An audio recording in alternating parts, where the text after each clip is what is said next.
my iPad, and so we'll be able to play that. It's pretty interesting. But first, a little bit about the Huey, the helicopter. What you see here behind me is a UH-1 Model C, which was converted to a Model M. Now what happens is that when the Huey first came along, it was designed originally as a dust-off, what we call dust-off in Vietnam. That's a medical airlift. And that method of using a helicopter was perfected in Korea. And you may be perfectly aware of its use as the Bell 47, which was featured in the movie and in the television series MASH. And that's where the helicopter first found its great utility in warfare. They literally saved thousands of lives using the Bell 47 in Korea. And when the war in Vietnam started, the Army was looking for a heavier machine to perform the exact same duty. Bell Helicopter proposed this machine, the UH-1H. And by the way, you may be wondering why it's called a Huey. The military name for the helicopter was the UH-1 Iroquois. And of course, you'll never find anybody that calls the darn thing an Iroquois. What happens is that, and you'll find a number of hardware, aviation hardware here in this hangar that have a similar story. When the military specifications first arrived for the test pilots for the Huey helicopter, it was the HU-1. And when military pilots read that, they automatically dropped the 1 and it became an I, and they saw the word Huey. So they would go out and say, I'm going to fly the Huey. Well, the military tried to put a stop to that by changing the nomenclature for the aircraft, the designation, to UH-1, but it didn't stop anybody. Everybody from then on called this helicopter the Huey. And in fact, at the end of the war, Bell Helicopter was so proud of that legacy that they eventually embossed the word Huey into the pedals in the helicopter. So some of the later models that were available in civilian use, you will actually see the name Huey embossed in the pedals. So we called him the Huey. The Huey, again, was developed originally as a helicopter for medical airlift, and it did an extraordinary job. And just like in Korea, it literally saved thousands of lives. Because when you can get someone off the battlefield quickly and get them to a hospital, you have a much increased chance of saving their life. However, the military also discovered that they might be able to use this in a military sense, and of course, out of that was born the UH-1 Huey in its military version, or in its combat version. Now, what you see here is the gunship. This is a Huey equipped as an offensive weapon. You see rockets here in this pod, set on each side, and then remote guns. These guns are actually fired by the pilots by remote control. You'll see additional guns up here. Every helicopter in Vietnam always had these guns on each side. These are the door gunners, and these are defensive weapons. The purpose of these guns, in fact, is to lay down defensive fire against the enemy that's trying to shoot at you.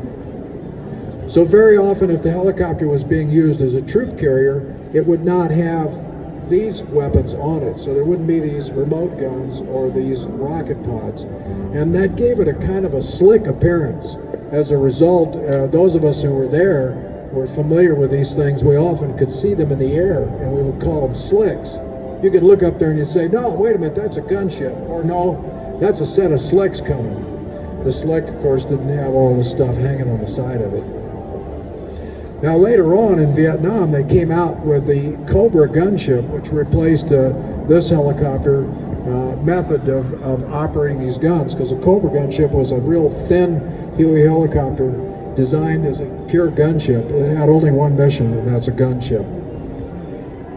That brings us to why it was that the Huey ended up doing these combat roles. In Vietnam, we had a jungle situation. The canopy was thick. We had to work in close to the jungle, and the enemy could hide from us. What came out of that was the development of the air cavalry. Now, the air cavalry was resurrected units of the actual units that served in the American West in the fight against the American natives. They took those units and actually resurrected them. So, in fact, the horse head that you see on the side of this helicopter is the 1st Cavalry. I'm sorry, the 7th Cavalry. The 7th is, in fact, Custer's unit. So all of these units were originally part of the American West. And what they did is that they realized that if they used the cavalry method of fighting, they had an effective method of fighting in the jungle. So just like the cavalry in the American West, where you had scouts who rode on horseback and went out and located the enemy and then rode back to the main units to provide that intelligence.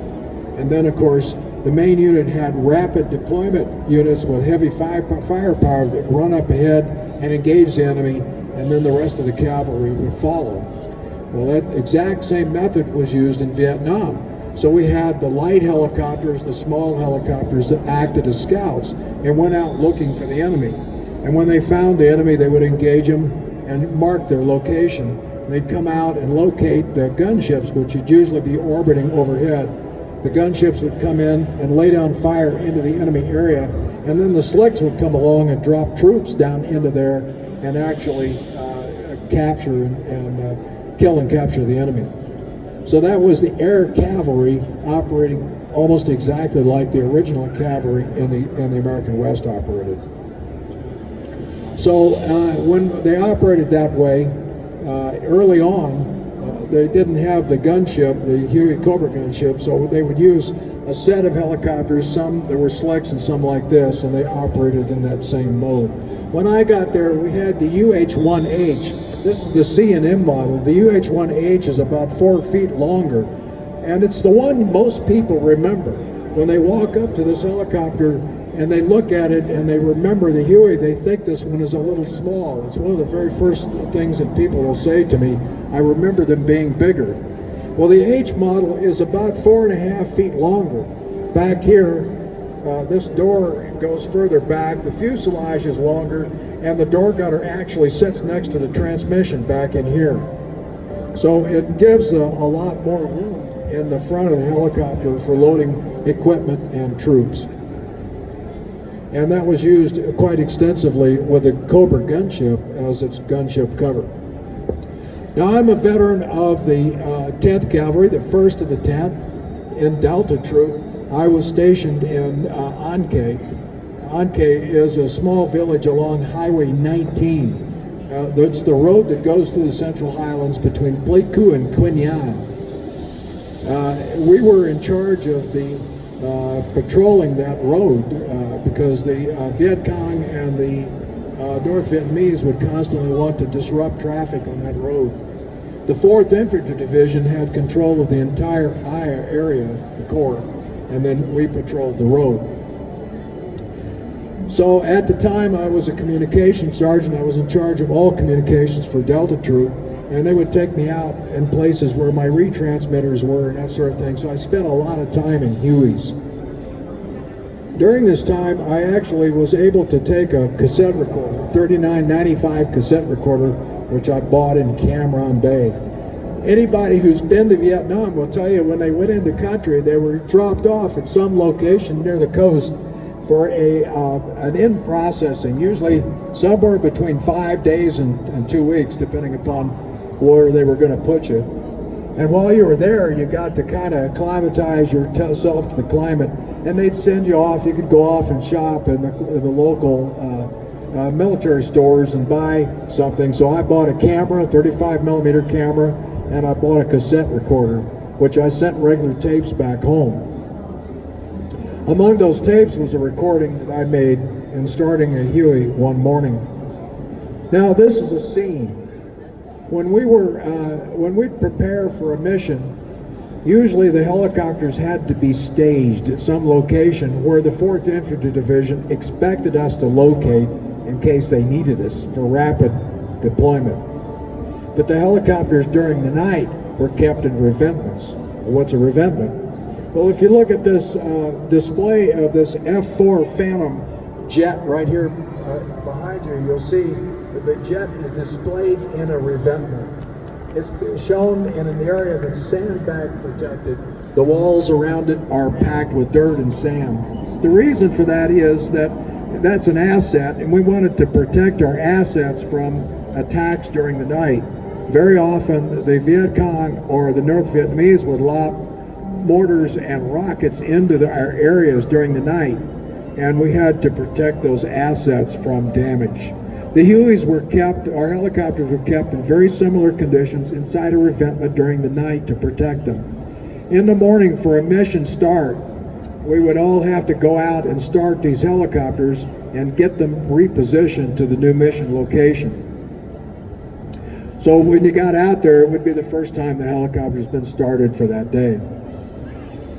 What happens is the crew chief arrives and the door gunner. Now, if you look up here, you can see there's 2 guns that are door gunner guns. There's one here and there's one right on the other side exactly equivalent to it. The one on the far side, on the right side of the helicopter, is the crew chief's position. The one on this side is the door gunner's position. The crew chief has a step switch that he can communicate with the pilots with through his headset and his helmet. The crew chief is actually in charge of the maintenance of the helicopter, so he keeps track of what kind of condition it is in. And those 2 guys protect the helicopter by firing these weapons. In the morning when they first arrive at the helicopter, they'll go over it with a fine-tooth comb and look for any possible damage that may have occurred during the night. Before we go any further, I want to describe to you a little bit about a helicopter and how it works. Helicopters are a strange machine. In fact, some fixed-wing helicopter or fixed-wing pilots who fly airplanes will often tell you that they don't actually fly. And in fact, what they do is they beat the air into submission. Or another way of putting it is a helicopter is so ugly the earth repels it. These are things you hear whenever you get around a bunch of pilots who fly both helicopters and airplanes or vice versa.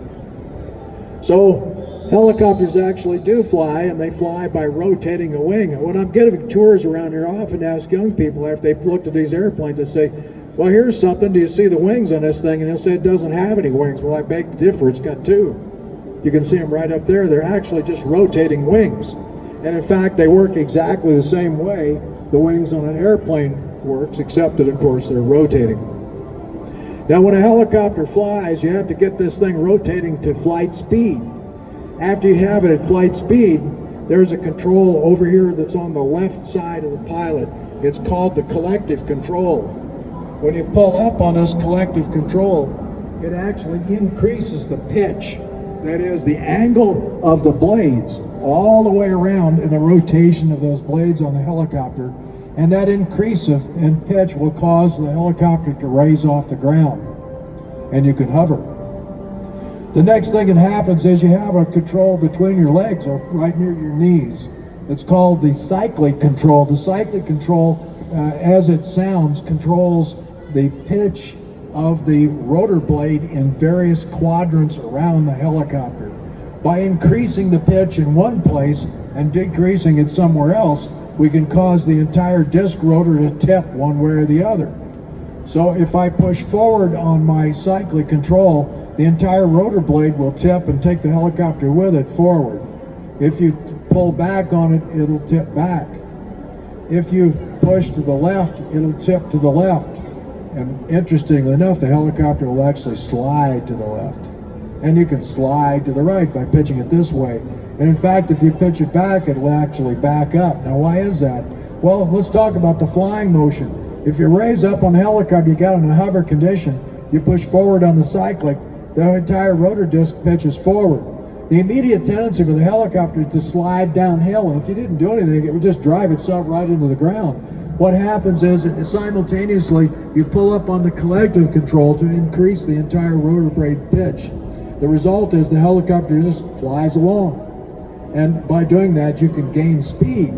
After you have a certain amount of speed, the entire rotor disc will increase lift, and you can reduce the collective pitch, and you'll just fly along. Now, we've left something out here. What we've left out is directional control. That happens because of your feet.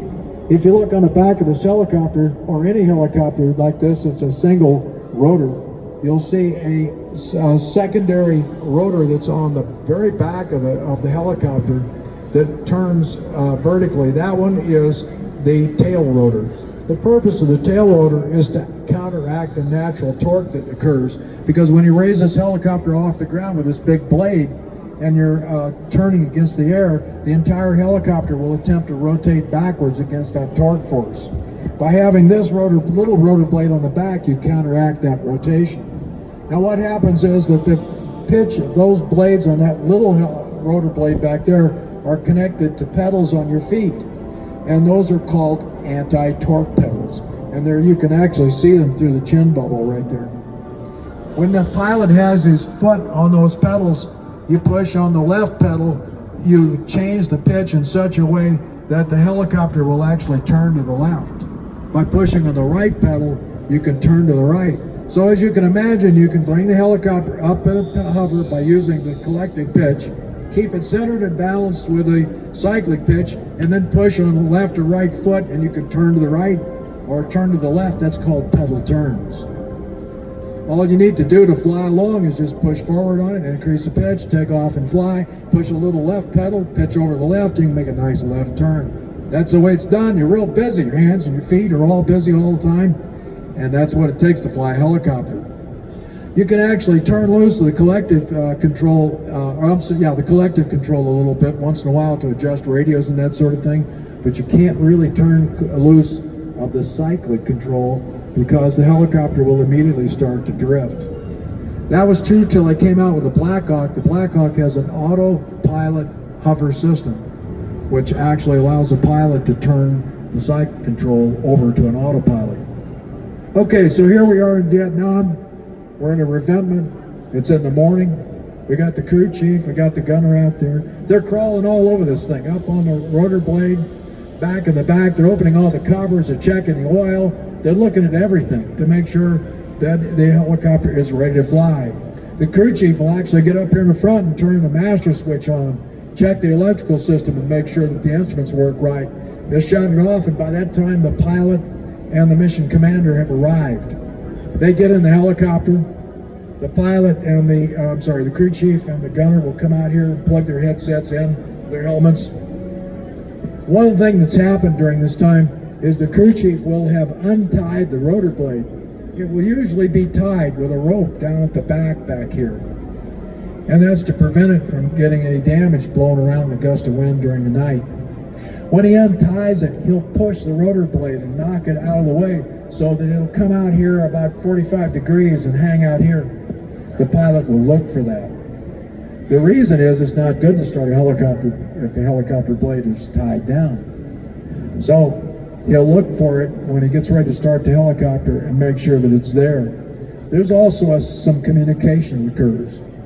So what happens is the pilots are in there, they turn on the master switch, they get everything ready to go. They look around, make sure the area is clear, and usually the pilot says, "We're ready to go." And the crew chief and the gunner put a thumbs up. The pilot says, "Going hot." The crew chief always responds, "Cleared and untied, sir." Now if my iPad will come to life.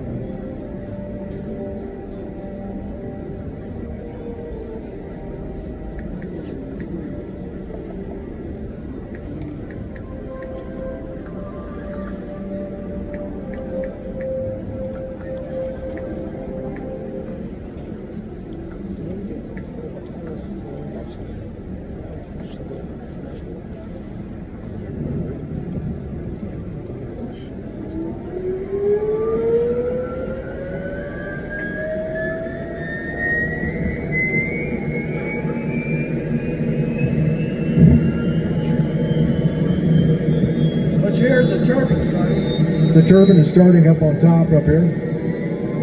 As it starts to turn, the secondary shaft rotates in the transmission, which starts the rotor blade turning. You'll hear it passing overhead.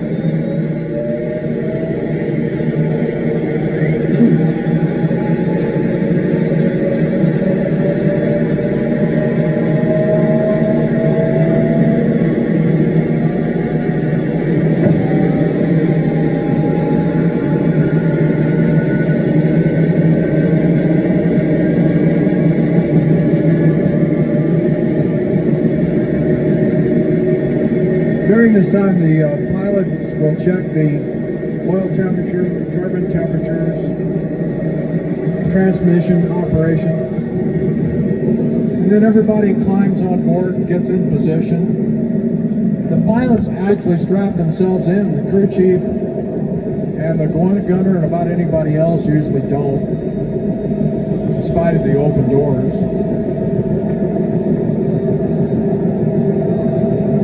Then the pilot will raise the RPM of the rotor up to flight RPM.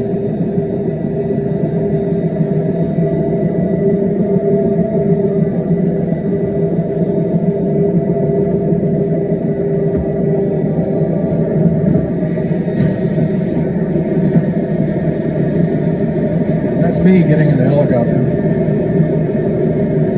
with my 3995 cassette recorder. Now the helicopter is at full flight speed, rotational speed. Just set the governor, and then the pilot will raise the helicopter about 4 or 5 feet off the ground into a hover. They'll point his feet different directions to make sure the helicopter hovers correctly and that the torque system works like it should. Then he'll call control and get clearance to go ahead and reposition to the mission location.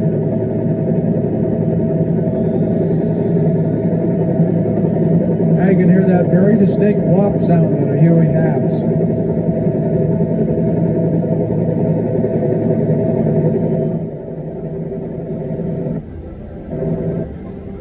So anyone who's been there will have this ingrained in them. They remember the sound of a Huey, and they will remember it forever, their entire life.